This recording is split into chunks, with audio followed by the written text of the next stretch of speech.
Welcome to Bring Home the Bacon. This is a podcast for entrepreneurs by entrepreneurs. I am your host, Alan Bennett. Today's show, we have a unique guest today, and it's somebody that I know you have all run across, a person that does what this guy does, but I bet you don't know his journey. So, Eric, today I have lots of questions for you. First is if you would start by your first and last name, the business you're in, kind of give a brief overview of who you are and what business you do. Got it.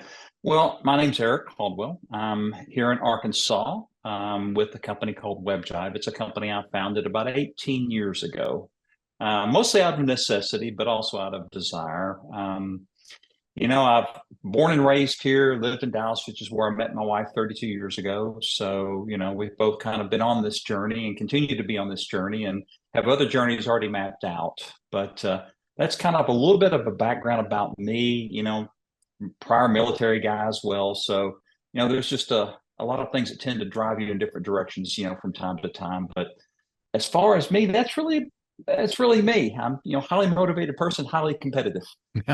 I love it. I love competition. That's great. Oh, Yeah. All right. So tell me a little bit about this entrepreneurial bug. We're going to kind of take your mhm. journey in this podcast. Okay. Like, did you mow yards as a kid, or how'd the entrepreneurial bug start? Oh my gosh, I'm a product of a single mother, and yes, it did actually start with mowing yards. Oh, So I mean, you kind of nailed it. You can say that, but that's really is true. I would grab the only mower we had, and I would go up and down the street, knocking on everyone's door during the summertime, asking them, hey, you want me to mow your yard? $5, and it was every summer up until I could, at one point, be old enough to have a paper route so I hmm. could, I got to graduate to a paper route at that point and run around the neighborhood throwing papers for the Arkansas Democrat Gazette.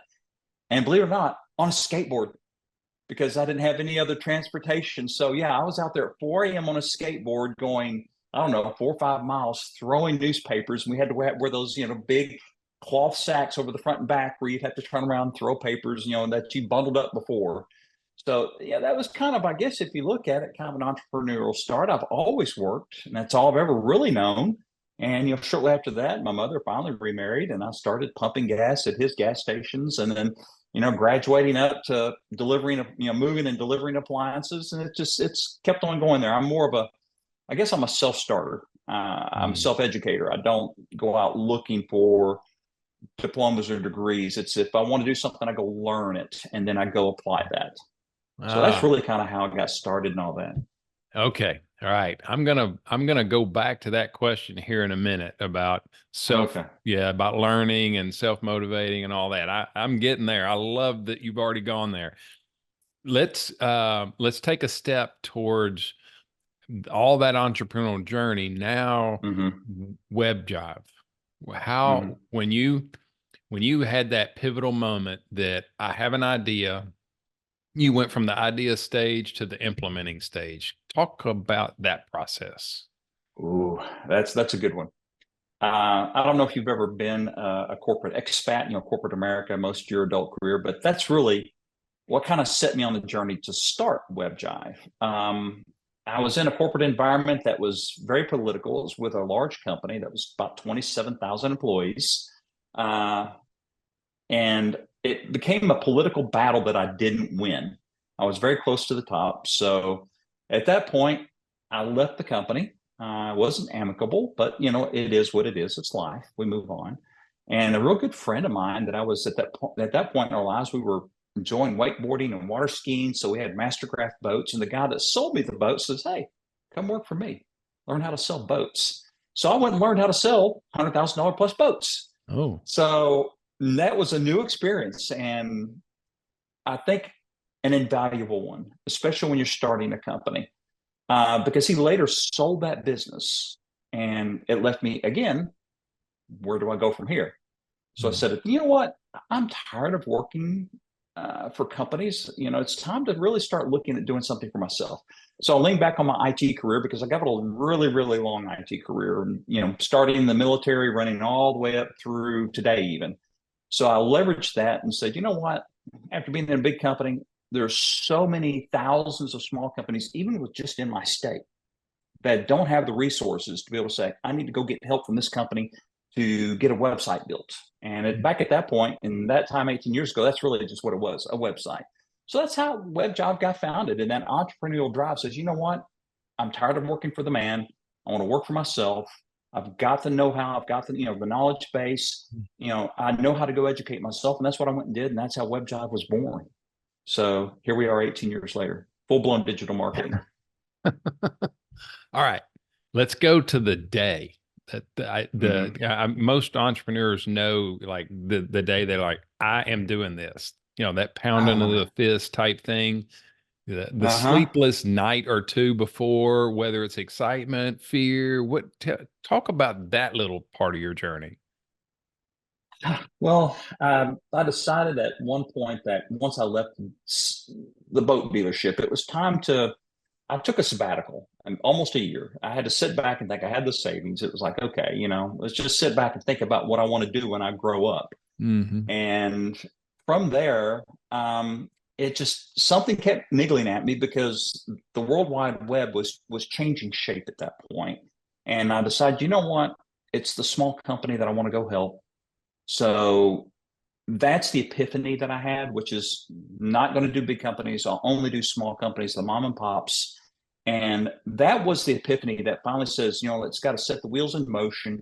And it was March 1st, 2006. I remember the day that I got my business license and was rolling and was building my first website, which was WebJIVE. And then, planning out my roadmap on how I was going to acquire customers. Oh boy, did that never work out. But that's all part of entrepreneurship, is actually learning what does not work.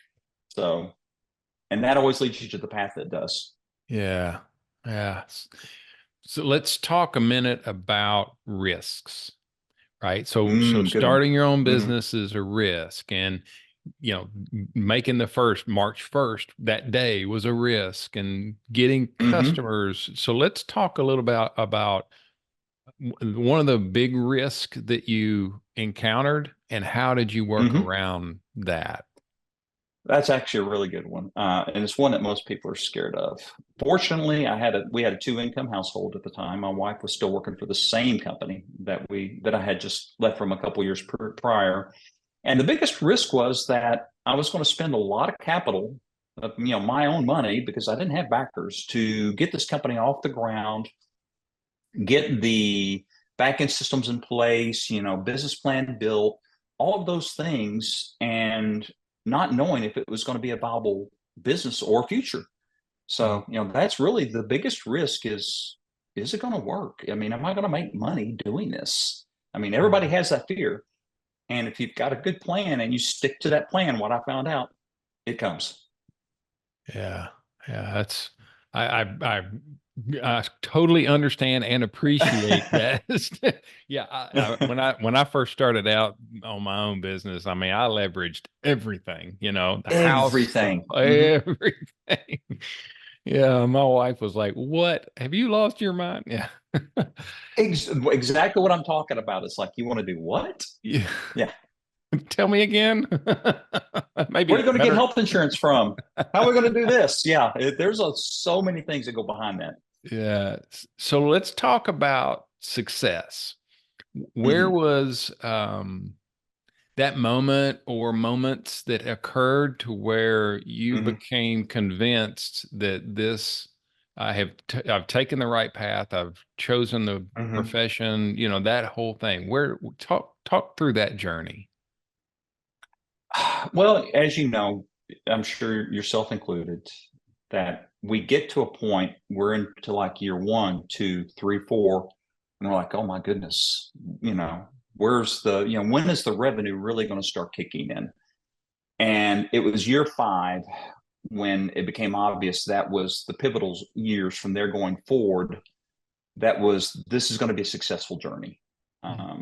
I had my plan down by that point. I had done so many things that didn't work. I finally zeroed in on that one thing that would work and stuck with it, and didn't chase dimes, and which is what I was doing previously, thinking, oh, I'll build the cheapest thing in the world and they will come. Well, it's actually opposite of what happened. So that's really when I knew I had finally stumbled onto my niche in this market, and I was going to succeed with the company. Yeah, it's funny how much better we sleep when that day comes. Yeah, Yeah, as you know, there's still a lot of sleepless nights because if we're not working, we're not producing revenue. I mean, it's like you, I'm 100% commission. So, a lot of yeah, people don't realize entrepreneurship, if you're not working, you're not eating. So, yeah.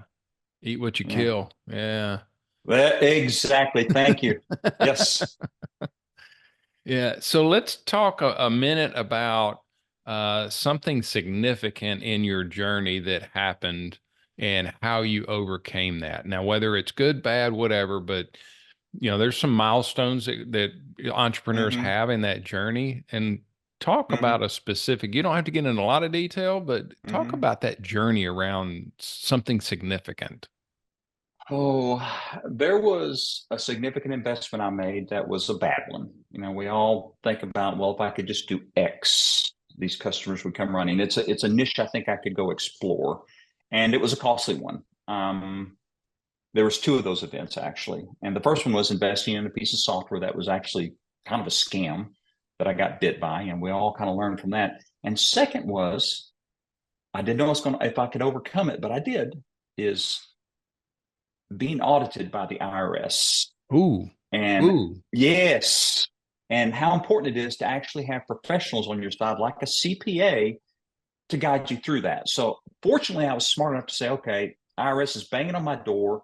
I went and hired a CPA, and they got that bill cut by 50%. It was still significant. It was a big five-figure bill, but it was cut in half. So, I didn't know if we were going to survive that, but we did. And that was probably that was a defining moment in the business right there. Wow. Yeah, I've never talked to anybody that's gone through that. I've heard, you hear stories like, "Hey, did you hear about?" Mm-hmm.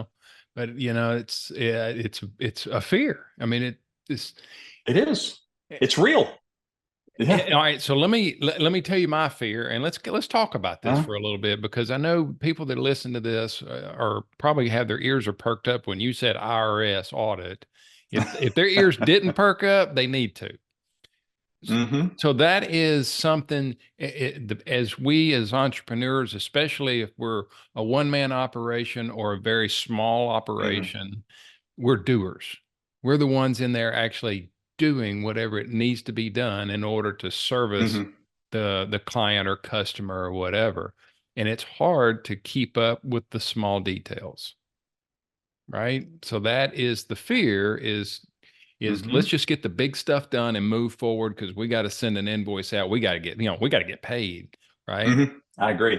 Mm-hmm. And in the what I call the technical part of the job, the bookkeeping part of the job sometimes is overlooked because either A, they're making a bunch of money, or B, they're not making any money. They're out there trying to make money. So talk about Well, that there's a C journey. in there. There's a Yeah, C. there's a Oh, C in there. all right. What is And it? that is assumptions. We get into business and we assume we know tax law sometimes. Mm, And it was actually kind of a weird thing that triggered the whole event, which is at the time I was working with a lot of local churches donating websites. Well, I came up with a what was I considered a fair dollar value for those donations and was writing that off on my taxes. Well, my wife happened to check the wrong box on um, QuickBooks or what it was that we're using. I think it was Quicken, one of the tax software pieces of tax software at the time, because I was leasing cars and it was wrong box got checked. So the IRS sent that letter, and that's when it all unwound. That you make these assumptions in business that you think you know what should be deductible and should not be, and that's what led to that event. It was a simple checkbox. So I think what I think any advice I would give anybody is don't make assumptions. I don't care what part of the business it is, whether it be the IRS or local government or whatever. Talk to people, talk to other individuals, get referrals for either, accountants or CPAs. My preference is a CPA.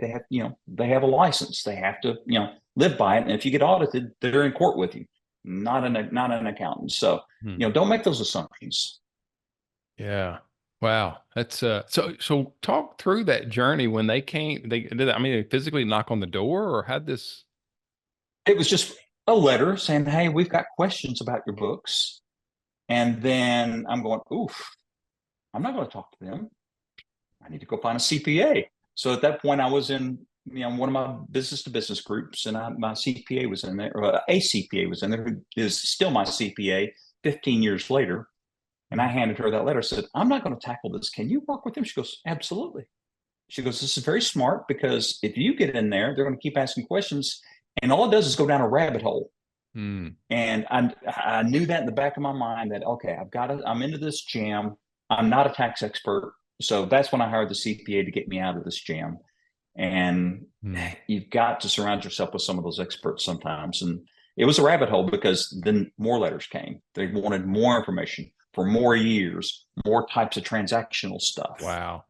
So, oh yeah, when it was all said and done, I had gotten everything cleared off, had to take out a loan to pay them. And that was that whole part of earlier in the conversation about one of those defining moments on whether you're going to make it was, oh my gosh, can I afford to take on more debt? Well, Yeah. that was because it was my debt. It wasn't company. It was my debt because I screwed up. I wasn't even an S corp at that time, so it was personal on me. I mean, they were going to hang it on me. So yeah, it was interesting how that whole thing unwound on me, and the education I got Yeah. about keeping the right people around who are experts in their field and paying them for that expertise. Yeah. So let's talk a little bit about having experts around and let's go down the path of mentors. Did you Mm-hmm. have a mentor? Do you have like who do you collaborate with? Do you have anybody like that that you've connected with? I'm a lone wolf. No, it's everybody in my industry is your competitor. Huh. So, I mean, I'm competing with India, China, Indonesia, Vietnam. Anybody that's got a cousin that's his brother's cousin. Hell, I can build a website. Uh, That's who you're competing with. It's really what I do is a lot of school of hard knocks. You either work for a company and did it where you learned how to do it, and then you ventured off and you're doing your own thing, or you just said, "I'm going to go do X." And along the way, you just have to just read Google, and learn. mm, There was nobody to go consult. Now I do know that, I mean, I have a lot of customers that like boat sales. There are 20 groups that you can go join. So there is no 20 group for like what I do. So it's mm. it's just really, again, gets back to the self-education that we talked about earlier. Yeah. As far as the other tools that you use and Mm-hmm. different parts of your business, there are things that do you partner with anybody that that's not a competitor, but there may be that you collaborate with that does something to serve your client that is complementary Yes. to what you do? Do you have anybody like that? Absolutely. I've got three people I work with. I'm actually kind of a lone wolf. I've got 200 customers locally. And because of my IT background, I've been able to continue to automate and scale. And can do that for the foreseeable future. But at some point, again, it's surrounding yourself with those experts. So Mhm. I've got a developer in India that I rely on heavily for custom projects. I've got a gentleman in Colorado who does all of our website content, has for the last 11 years, and it's fantastic. I mean, the biggest part of building a website used to be dragging content out of the customers. Mm, And ever since we got into SEO, it's just been a battle. And I said, you know what? This is not something I can do. It's not something I want to do. It's not something I'm good at. So I went and found a content person. And as of late, probably this past year and a half, we now have a company that handles social media marketing and pay-per-click advertising. Because again, these are all specialties that not one person is going to be able to own. I've got to be a CEO of a company and a graphics artist and a techie to run the background stuff. I can't be a content writer and a pay-per-click person who has a PhD understanding how Google yeah. works. So, Yeah. and developing PHP all the time. So no, all that stuff's handed off. But they're like me. They're independent contractors who, if they don't get up in the morning, go to work, they don't eat. So, we all support each other and each other's companies, and it's a great thing because we're not each other's employees. We got our own businesses, but we're all hungry. So we always deliver on time and on Yeah. target. Yeah. Yeah. That's, that's a great analogy. I'm a business coach in my day job. And it's like when you Mm-hmm. say I'm a business coach, it's like saying I'm a doctor. They're like, oh, well, what kind of doctor are you? What do you do? And there's areas of work that I have collaborate with others, and then there's a network where we kind of do the same thing, but when it's time Mm-hmm. to reach out to somebody else who really knows how to get it done effectively, it ends up saving the client money, and it helps because it brings value to the situation. So it sounds like that's what you've got, is as far as a network of people that have very more niche than what you are in certain areas that you reach out to support your business. Is that, Right. I'm a marketing company, so I'm like their marketing front. I can feed them all day long, yeah. and they're very loyal to me because I keep feeding them business. So Yeah. it's a great way to do business. It really is. Find people in complementary part of your industry and work with them. You know, pay them what they're worth, and that's how I've grown tremendously. Yeah. Yeah. So I think the story here is you don't have to do everything. Do the stuff you're really good No, at and find resources for the other stuff that you're not so good at. well, you can never scale unless you do. That's right. Yeah. Have you Mhm. read the book 10X is easier than 2X? I have not, but I know the concept of it. You know, I came from a corporate environment where we served millions of customers. So being in IT in that industry, you understand scale. Working Yeah. for the CEO of a company like that, you understand scale. So I know where my weaknesses are, and my weaknesses are always or have been in the past, which is knowing when really to go stop doing those things, hand those off so that you can scale that part of your business. It's a Yeah. hard thing because it's your baby, but we Yes. have to do it. Yeah, Yeah. Delegation is key. it is. So let's talk a little bit about misconceptions and myths Mm-hmm. of entrepreneurship. All right. And Oof. I'll start with one, right? Okay. Because you own your own business, you're killing it, right? That was one of my notes. Oh, That's it. okay. You're rich. Yeah. All right. So let's talk. Share with me your journey as far Hmm. as coming across these misconceptions, and when people approach you about how it's, the success that you've Hmm. had, how do you handle that? Ooh, that that goes in about 1,000 little directions, and it can be death by 1,000 cuts if you're not careful. You know, it gets back to, oh, you're rich because you have a company. Actually, no, I'm Mm. still very poor because of it, because all of the expense that goes with it. Yeah. And it's like, oh, you've got all this free time. You can do whatever you want. I'm like, no, I was just like today. I was up at 3:30 a.m., keyboarding away. And yes, I still take time out of my day to go do things that are important to me, but it's not the freedom that the people think that, oh, if I just go build this company, I can go do whatever I want. No, you're married to your company, right? Yeah. And then you've got all the other people that are like, well, since you own the company, why don't you just, help me out here and help me out there? And Mm. that's where we get back to the death by 1,000 cuts, because, obviously people think, oh, well, you can afford to do X, so you can afford to give X service away. So I Mm. think that's where a lot of myths come in. And if just people don't put a value on their time sometimes, Mm. and you start giving too many things away. And again, that gets back to, you don't realize that, there's tens of thousands of dollars in lost profit. It's death by 10,000 cuts at that point. So Yeah. that's one of the myths that people really need to think about is, how do I value my time? Yeah. Mm. So let's now go into your specific business and how you serve Mm-hmm. clients. As far as, one of the things that I know that the people on this podcast like to hear is, how does he do it? How does he look at his business? How does he look into 3 months, 6 months, 3 years, 10 Mm-hmm. years? How do you structure that thought process and go down that journey instead of just reacting to the phone ringing kind of thing? How do you That's plan and strategize? that's actually a good question. Sometimes it's a an event that will drive you into that next step. Just sort of like what we're doing right now, which is I've had so many events happen, and people are like, I really want to be able to do this kind of business, which is I need you to do pay per click. So that was an event that I would trust just throwing some people over the fence at this one company. Next thing you know, you've lost that customer because now they're competing with you, right? Hmm.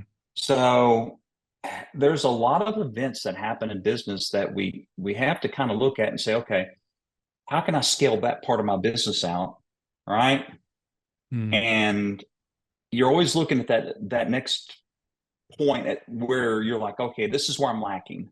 And I've done this in the last few months and have grown those areas by saying, okay, I really need to go plan for this now instead of just being reactive to customers asking me about X. So, we do things now like review management. I have my own software platform for that now instead of third partying that out. It's a death by 1,000 cuts of expenses. Mm. So, you've got to look at those points that you've got to serve your customer and serve them well, but at the same time, you've got to think about 3 months from now, if I keep adding customers at this rate, I'm going to be up against the wall. I will be up all night. I will be up in the mornings and have no time for myself. So it's Mm. always those events about how I can be more efficient with my time and get more value out of that time that I put into the company and keep it within that window that we can all learn and manage, learn with Mm. and manage, which is, I can get up at 8 o'clock in the morning, or 5 o'clock in the morning, three, because I can't sleep. But I Mm. have this window that I work within, and I try and keep it in that box. So it's always those things that are driving me to think about how to enhance my business, offer better service to my customers, while at the same time not killing myself trying to get there. What is that event that's going to drive me to automate? Mm. So those are the things I think about is how do I automate this process? How do I provide a value while I'm doing it to my customers? It's always the first thing. How do I drive that value to my client? Mm. I love this. We're talking a technology guy talking about using technology. So, yeah. So, how do you innovate? When you start thinking about innovation, Mm-hmm. what does that look like from somebody that's in your industry? Oh goodness. It all started back. I'll tell you, it's some defining moments. We'll kind of roll back a little bit. Where in the beginning I started doing hosting with third party companies. There's a lot of gosh, people that do that by the tens of thousands today. It's like, well, I'll build it and host it on GoDaddy. Well, I'm like, oh God, you're beholden to somebody else.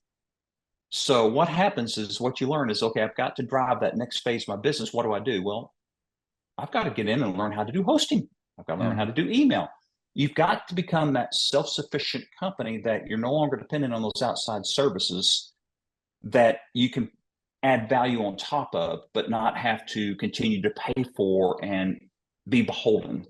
So it's kind of a long way around that question, but that's kind of where it's going to. And if Yeah. you're not if you're not thinking about technology and how it can serve you and your customers, you're going to be beholden to somebody else. I want to be the guy I can log into my server and do whatever I need. And if without that ability, you're locked in with somebody. You are a trapped customer.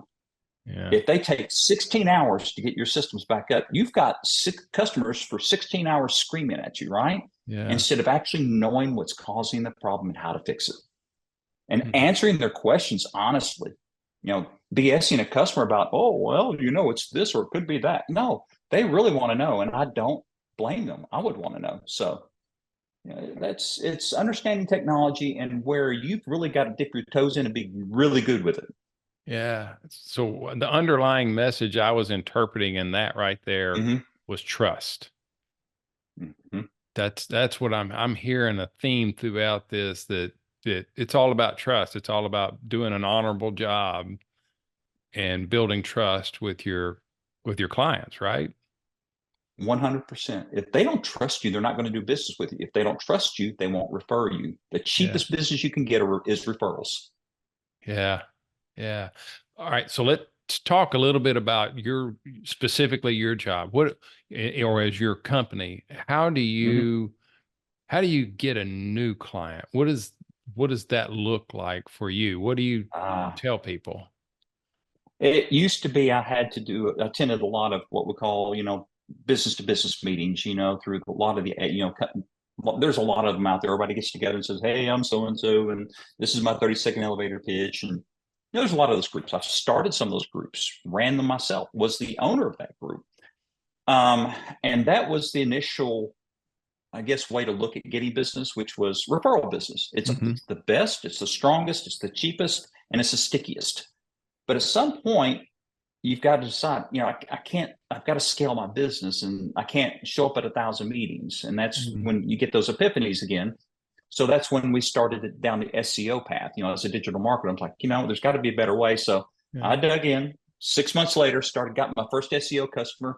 And here we are 7, 8 years later, and I have not looked back. And that, instead of doing all outbound, it's now mostly inbound marketing, where people find me because they found me on Google. They heard about my brand. They've heard about WebJIVE, and they actively searched us out. So they're searching for the brand in Google, and we can see Mm. that. So, it's moved from all the work, the years of showing up at meetings and meeting people, to now focusing on bringing that inbound client in this way. Okay. All right. If you could write a letter to your younger Mm-hmm. self Mm-hmm. and give yourself some tips. Yeah. Oh my goodness. Okay. That's a good one. Makes you think, go, What I would tell myself is trust your instincts. Uh-huh. Really, that would be the number one thing. That all the failures, all the little failures I've had up to this point, make you successful at where you're at now, and that I wouldn't really give myself the guidance that I think I would. It'd be just trust your instincts and go with what you know is going to actually serve your clients. Don't do what you think is going to go generate all this revenue and be a market for you. Taste what your clients want, which is a good service. So Mm. I think that's what I've had to learn over 18 years. And I think if I went back and told myself, it would be that one thing: just do what the clients want and provide a great service. The business will come. Serve the clients, don't serve yourself. Mm-hmm. Yeah. Oh, I love it. All right. Well, I appreciate that. So before we leave, Mm-hmm. take a little bit to talk about specifically what your business does and how you serve clients. And specifically, like if I called you up right now and said, Mm-hmm. I need help. I don't even have a web. I've got Facebook is all I've got. What would you say to me? Well, the first thing I would ask you is okay, are you just looking to start a website, or actually are you wanting to actively market that so that people can find you? In other words, you can get your phones ringing. And what I find is 99% of the time, people want the phones to ring. Then we got to discover what the budget is for that. So, I would say, okay, what's your budget? Are you wanting to spend a little bit monthly for that SEO and Google recognizing you? And okay, you want some SEO, great. That's kind of a longer rollout. It takes a year or so. Do you want to get up there quicker? So I would say, okay, let's throw some pay-per-click ads in there, and we'll use those to kind of get you started with. That way, people can find you while we're building your organics. And all the while in there, we're still focused on that website, but it's really, my business is more of I can sell you a lot of things, but what I try and do is a lot of discovery up front. A lot of my competitors don't do discovery. They're just like, okay, well, we've got this website we can sell you. And it's great, great, great. All Mm. these people are going to start calling you. No, it's really about doing a lot of discovery with a customer. And like yourself, the first questions I would ask you is, what are your goals? Is it just to get a good, clean website up, or is it really to start being discovered on Google and other search engines? Those are Mm. really some of the basics, and that's how I would approach you. Mm. Is find out really what you're looking for. I'm not going to just try and sell you a website for $20,000 or $10,000 or $5,000 when that's not what you need. I really want to know what your business goals are, and then I Mm. can effectively get you rolling in that direction. Ah, yes. I like it. Yeah, because I've had clients in the past, especially in the restaurant industry. All they have is Mm-hmm. Facebook. Food truck guys, they just it's Facebook, Facebook and Instagram, and I'm like, I think you need a website. Have you not? No, I don't want to spend the money, right? I've got a friend that owns 4 pizza locations here, and it's part of a statewide franchise, and they're doing very, very well. But yeah, restaurants are, yeah, that's a whole nother industry to start talking about, for another podcast. Just when you got to look at industries that would Yeah. steer people away from. But yeah, well, I just took on a barbecue company here the last few days, and we're doing SEO for them. So it's Mm, actually a pretty good way to look at it. What's their goal? Well, I want to right. be found for catering. Well, then let's look at Google. Yeah, exactly. Mhm. Well, this has been great. I've enjoyed having you on the show. I appreciate you sharing your insights with us. Well, and it's been enjoyable. I didn't know what to expect in this, but it's just actually been great talking to you about this because it bubbles up all these memories into how we kind of get where we're at. And again, it's I'm sitting there thinking, okay, well, maybe I need to be thinking about X now because see, you get me thinking about X, and that's that whole next phase part of it that we talked about. Right. Yeah. Yeah. Yeah. So thank goodness I didn't see a bead of sweat coming down as we talked about the past. So I assume that, you're comfortable with the past. Oh my gosh, I used to do speaking engagements, everything. So talking is not it's not a weak point for me. I can talk all day Yeah. long, tell jokes. It's just the only thing that gets me nervous is are my clients' needs being met on a daily basis, and my Mhm. sweat kicks in when I've got a server issue because we Mhm. manage our own servers. So those are the things that get me waking up in the middle of the night. And Mhm. boy, do I have 50,000 alarms to Sunday that tells me if anything's going on. So that's why I was up at 3:30 a.m. this morning. Yeah.